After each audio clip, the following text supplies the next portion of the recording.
A lot of this isn't going to make sense to you, and I'm sorry about that. I'm just going to start at the beginning, with the house.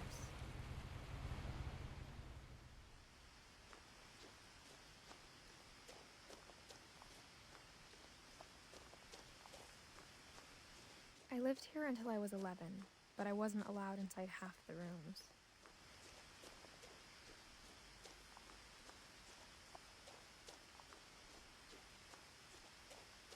I hadn't been back since my brother Lewis's funeral.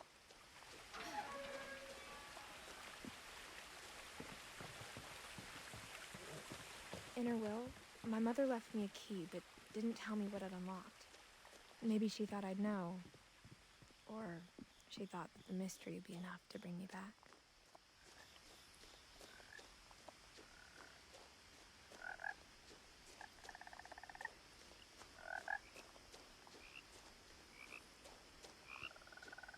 The truth is, even after I inherited the house, I never thought I'd come back to it. But now I had questions about my family that only the house knew the answers to. The woods around the house have always been uncomfortably silent, as if they're about to say something but never do.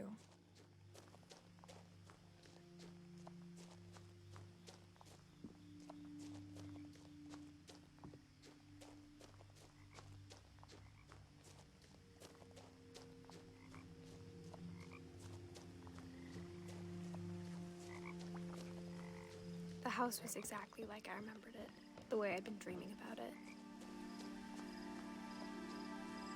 As a child, the house made me uncomfortable in a way I couldn't put into words.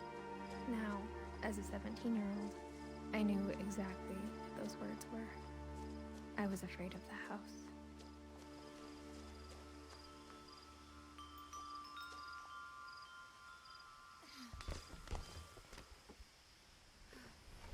Crawling through the doggy door used to be a lot easier when I was 11.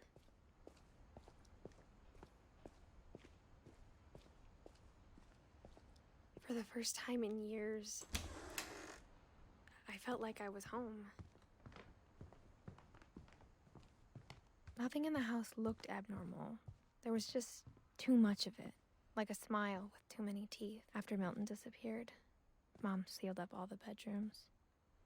Then Edie retaliated and drilled peepholes. I spent a lot of time playing in Great Uncle Walter's room. Lewis told me there were secret passages, but I never believed him.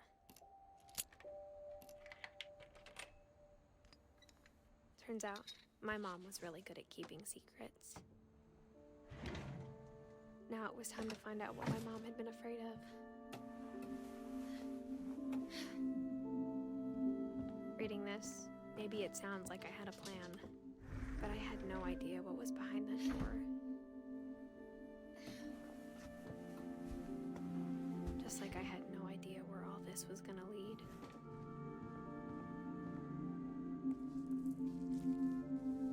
December 13th, 1947. Dear Diary, I'll be gone soon, but I wanted to tell somebody about what's gonna happen. It started when Mom sent me to bed without dinner. I woke up and I was starving, so I looked around for something to eat.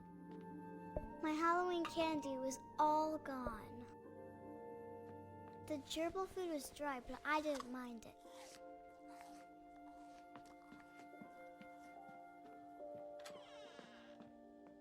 I kept eating and eating.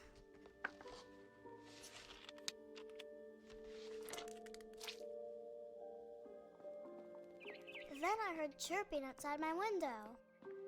It was a barn swallow going back to her nest. I reached out for her.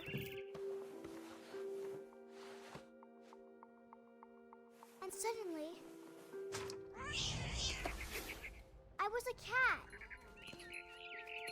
I tried to be quiet, but the bird was really scared.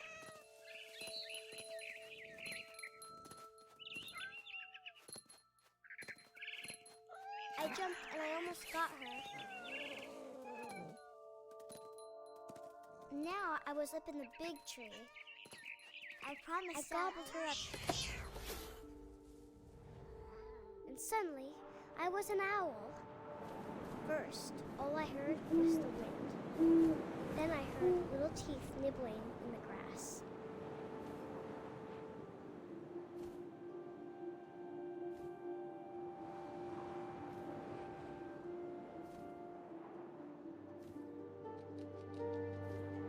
Rabbits.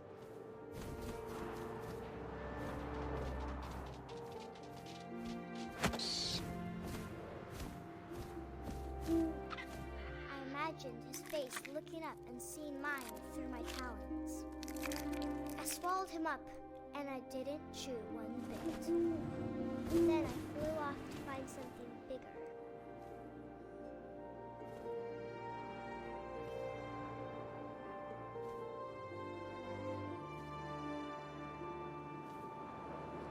A mama rabbit.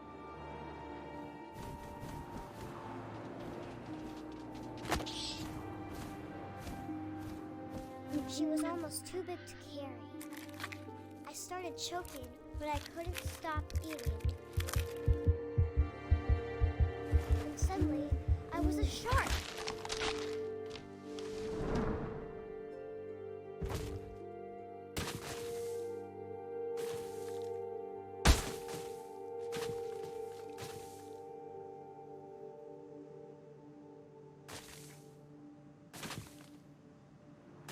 I rolled off a cliff and into the ocean.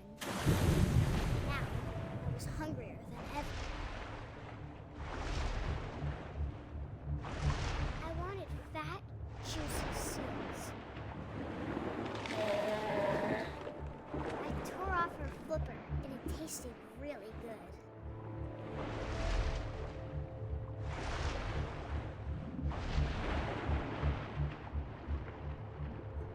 Grabbed on tight. When I was so hungry, I jumped out of the water. When I opened my eyes, everything had changed.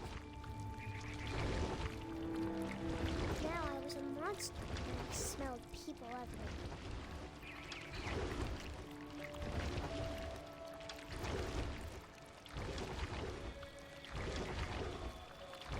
I was big, and I moved real quiet.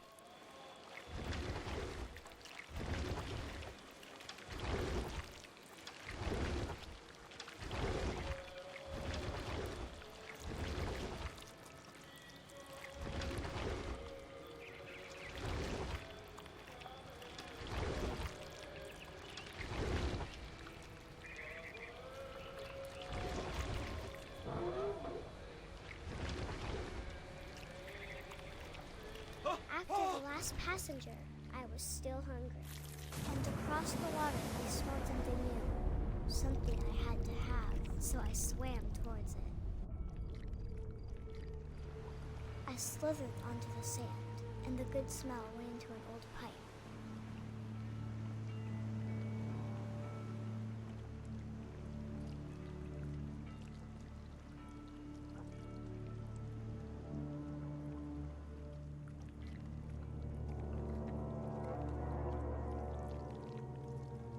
I got closer and closer.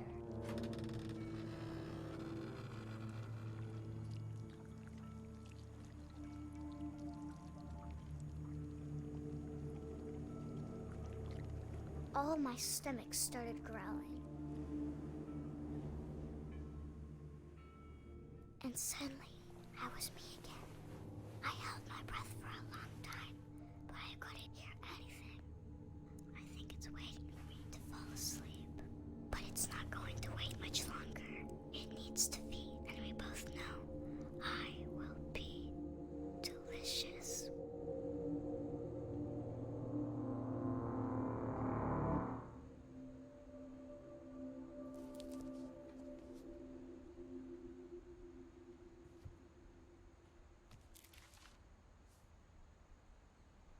I'm not sure if I believed all of that, but I'm sure Edie would have.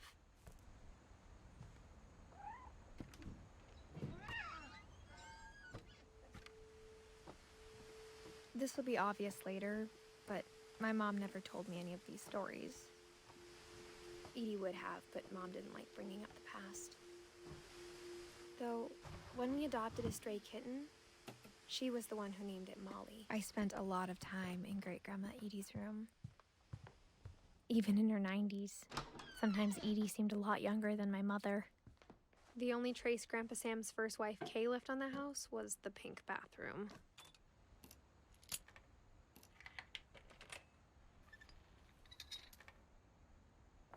There's a secret in this bathroom.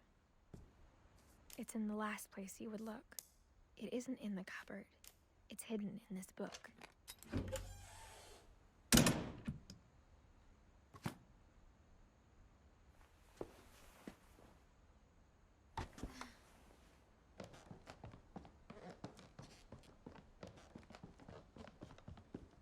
From the paintings on the wall, it was clear my brother Milton had been here before me.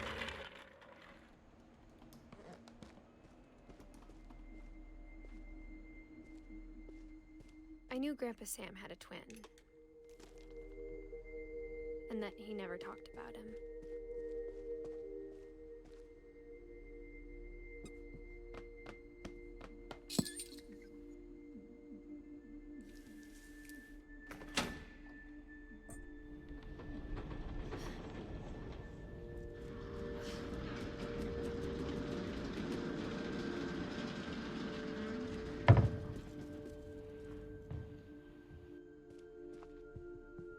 The passages were a pretty tight fit.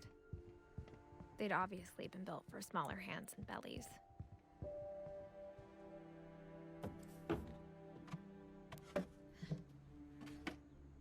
Growing up, I always thought of Barbara as a child star. Of all the stories people wrote about Barbara's death, I'm surprised Edie saved this one.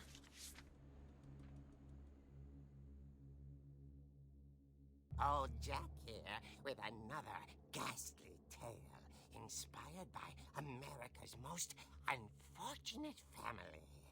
I'm calling it The Surprise Ending of Barbara Finch. As a child star, Barbara was famous for her scream. Now at 16, she was all washed up. A has-been. But in a lucky break, she'd been asked to perform her signature scream at a local convention for monster movie fans. It was just the boost her career needed. Unfortunately, her scream hadn't aged well. Getting better. I think you just need the right motivation. Her biggest fan and current boyfriend, Rick, was about to demonstrate when... Now that was a great scream. It was Barbara's father, Sven. He'd slipped into a table saw and had to be rushed to the emergency room. So Barbara got stuck babysitting her youngest brother, Walter. Her convention comeback was cancelled. Okay, I'm hearing frustration, but I'm not hearing terror. What if I tried... A gang of hoodlums in Halloween masks have been terrorizing Orcas Island tonight. Police are urging residents to... That came from the basement. You're right! Also, I loved your delivery on that. Why is your basement door locked? Because my dad likes making puzzles and secret passages. There's a key hidden in the music box. The secret is to keep winding and winding until finally the key pops out. Thanks, babe. I'll be back in a sec. 20 minutes later, Rick hadn't returned. So Barbara went to look for him, right on cue. She reached for the music box, and as she wound the key, she listened for Rick, but the house was silent.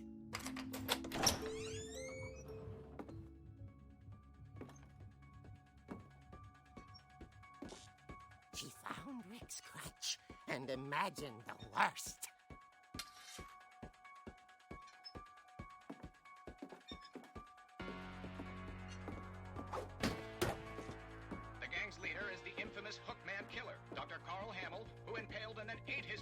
10 years ago tonight. Rattled and grew still.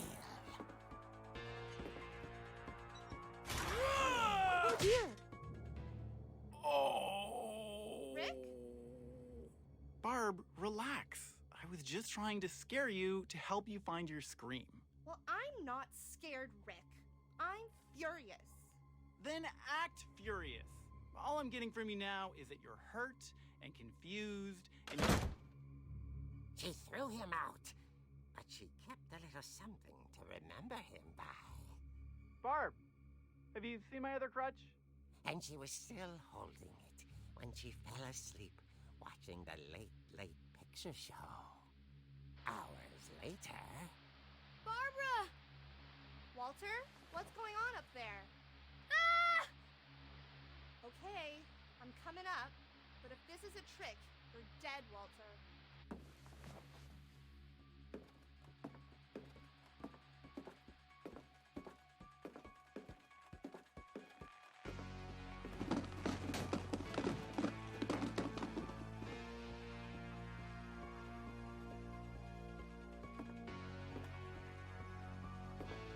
Walter, are you there?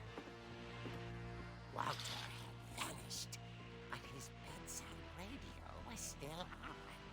Orcas Island police describe the man as 6 feet tall, with a steel hook for a hand. Residents are urged to lock all doors and windows and notify the police of any suspicious activity. Barbara turned, saw the hook man, and was speechless. He was quite smashing. And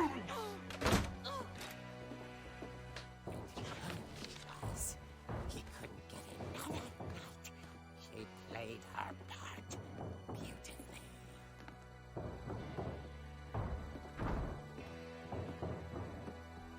Molly's door hadn't been opened in years. The hinges grow.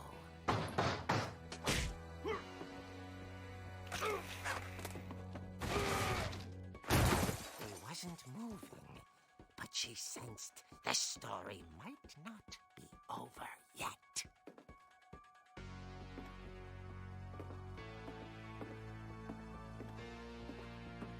The hookman had vanished. She listened for his breathing, but all she heard was... At the door, she heard whispering.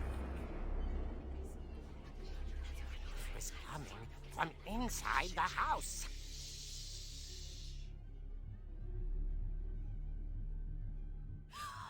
Oh dear.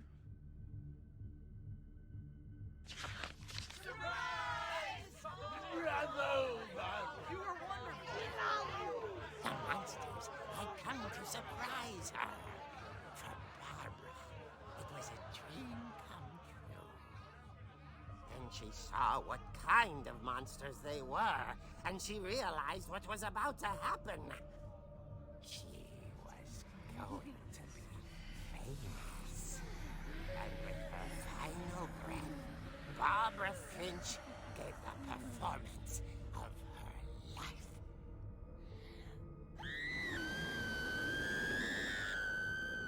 I wasn't there myself, but I hear Barbara was magnificent. Poor girl. She had a taste for stardom. But unfortunately, so did her fans. Of course, the police blamed it all on poor Rick, who disappeared the same night. And little Walter? Hiding under his bed the whole time. He took it all pretty hard, but that's another story.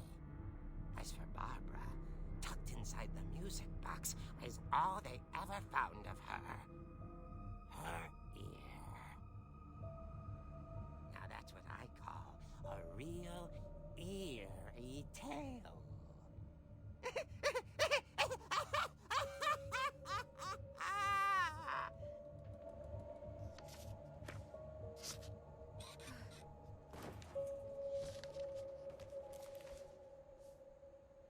Edie told me all Barbara wanted was to be remembered, as absurd as that comic was. Maybe what Edie saw was a happy ending.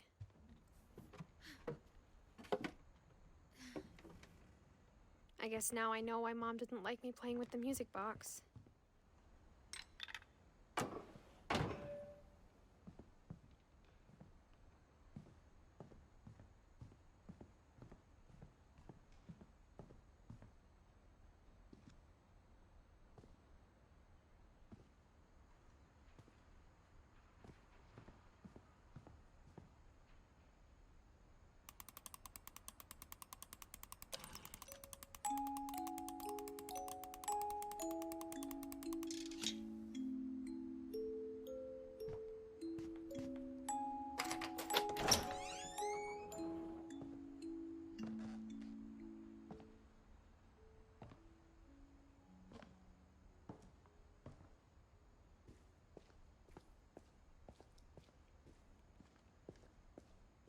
I saw Edie sneak down to the basement once, carrying packages. I thought maybe she was hiding presents. It turned out she was hiding a lot more than that.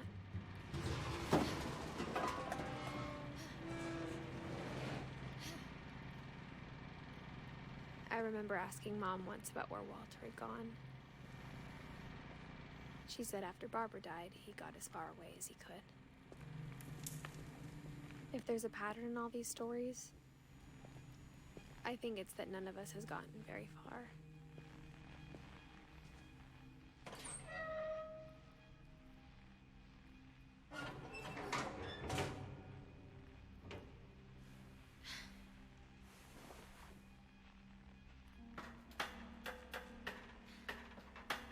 Maybe she was afraid I'd end up like Walter.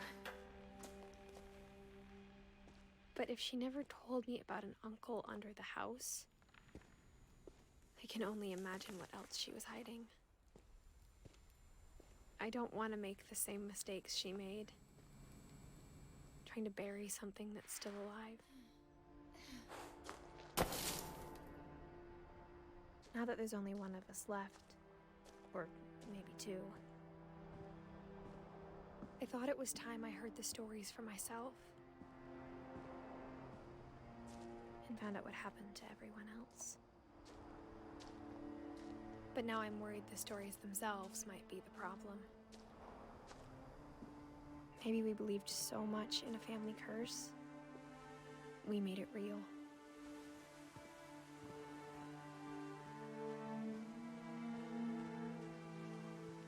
I don't know if I should even be writing this.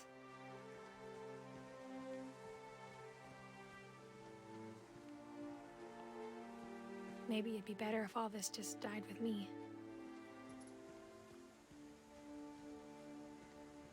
But I thought you should know about your family.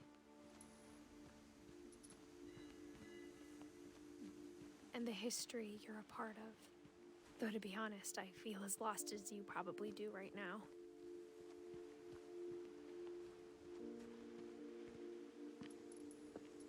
I think the people in these stories believed them, for what that's worth.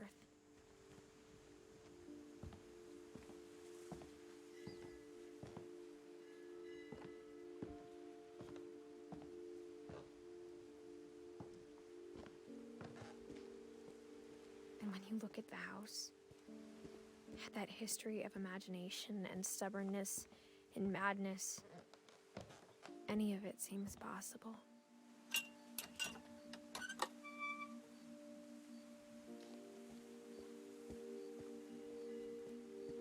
I think we've been surrounded by death for so long, we've just gotten used to it. What kind of family finishes building a cemetery before starting the house?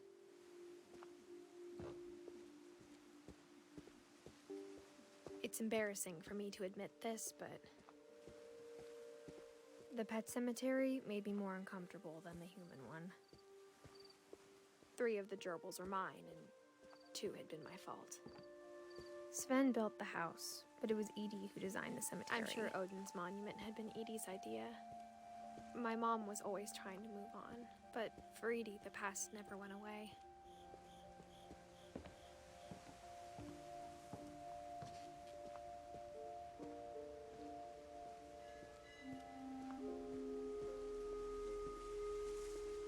She lost 2 of her brothers, just like I did. I get why she tried so hard to protect us. There's so many things I wish I could ask my mom now. Part of me thinks this is what she wanted all along. For me to come back someday and find everything out for myself.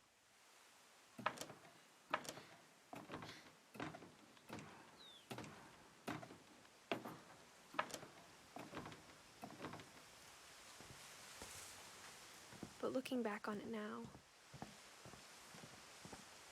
if she told me there was going to be so much climbing, I never would have come when I was 22 weeks pregnant.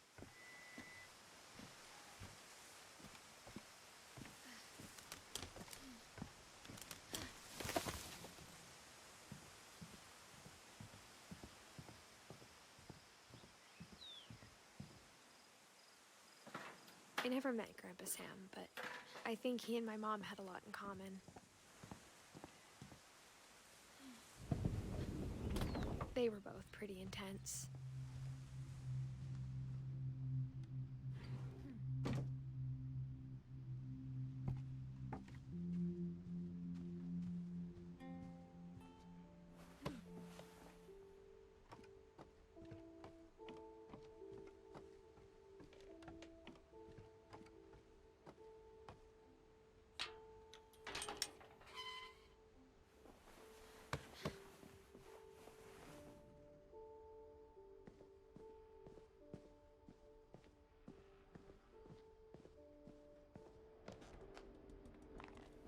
My mom moved up to the loft after her brothers died. At the time, it was as far away as she could get.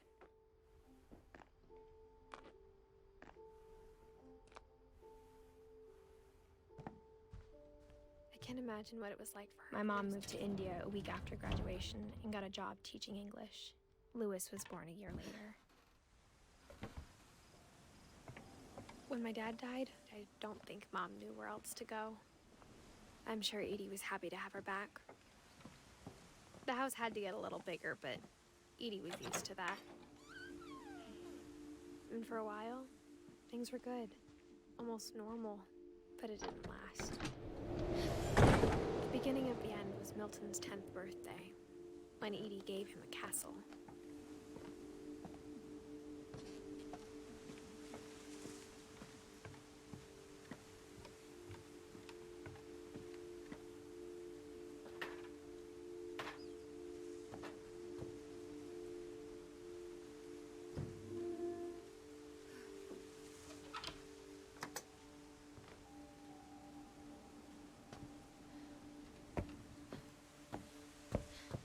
Lewis's room smelled very, very familiar.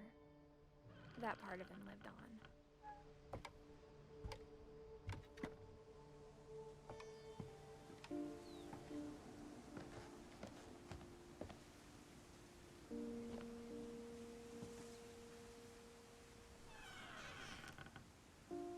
I wish we'd stayed.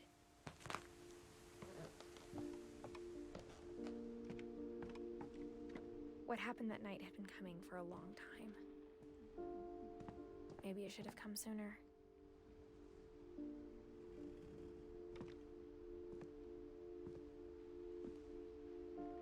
But it had to end one way or another.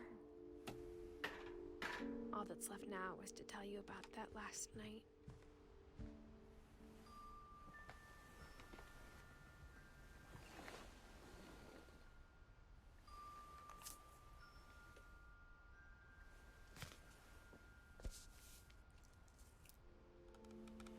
That whole last day, Edie just watched us pack and didn't say a word. Until supper, when she raised her glass and said, "To our final night together, and all our final nights apart." Grandma, you know what I said about alcohol. Some of your medications are very Edith, specific. I left a present for you in the hallway. Why don't you go open it? The grown-ups have to argue now. I'm sorry, you're right. We're all leaving tomorrow. Let's just enjoy our last... I'm not leaving. Edith, you're excused.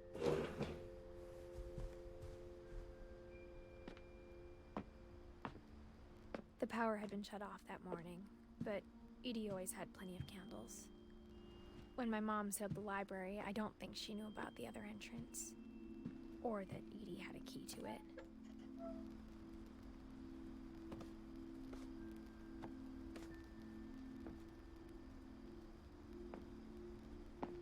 That thing you're afraid of isn't going to end when you leave the house.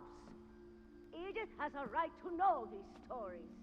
My children are dead because of your stories. I think it's best if Edith and I leave tonight. We'll have the nursing home send a van for you in the morning. Okay? Dear Edith, there's so many stories I wish I could tell you, but there's only time for one. This is about what happened on the night you were born. That night, the tide went way It was the first and last time I ever saw the old house aground. There'd been an earthquake out in the middle of the ocean. They called it the lowest tide in 1,000 years. God, it smelled awful. You know, I've seen that house every day of my life. But I never thought I'd go back to it. When the fog rolled in, I lost my way.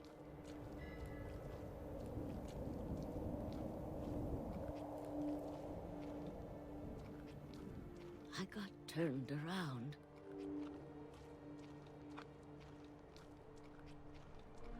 I started seeing things.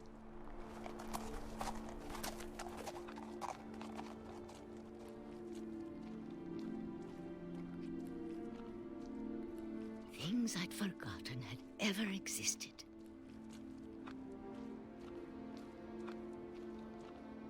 But when I saw them, they felt like old friends. That night, a lot of things came back to me.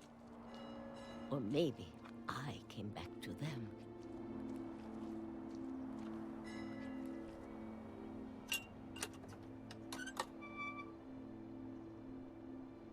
Things I can't explain, but that I need you to try and... Edith, what are you doing in here? It's mine! Edith! Mom, you're gonna rip it! Let go! I kicked and screamed, but Mom dragged me to the car. I never saw Great-Grandma Edie again. The next morning, the van came to pick her up, but she was already gone. After that, we moved around a lot.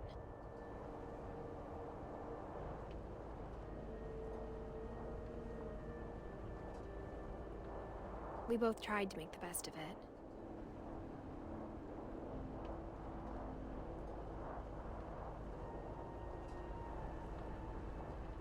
A few years went by.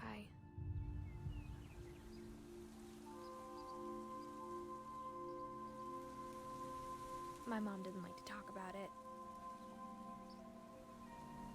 But she started getting sick a lot. The rest happened pretty quickly. She got better for a while, and then she didn't. And then I was alone.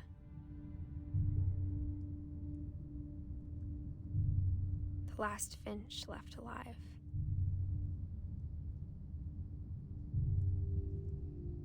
Until I found out about you. I'm still not sure what to tell you about all this. If we lived forever, maybe we'd have time to understand things. But as it is, I think the best we can do is try to open our eyes. And appreciate how strange and brief all of this is. This journal was supposed to be for you. But now I hope you'll never see it. I just want to meet you and tell you all these stories myself. But I guess if you're reading this now, things didn't work out that way.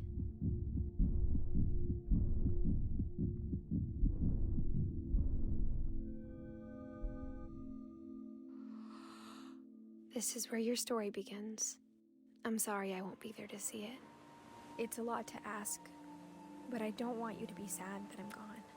I want you to be amazed that any of us ever had a chance to be here at all. Good luck.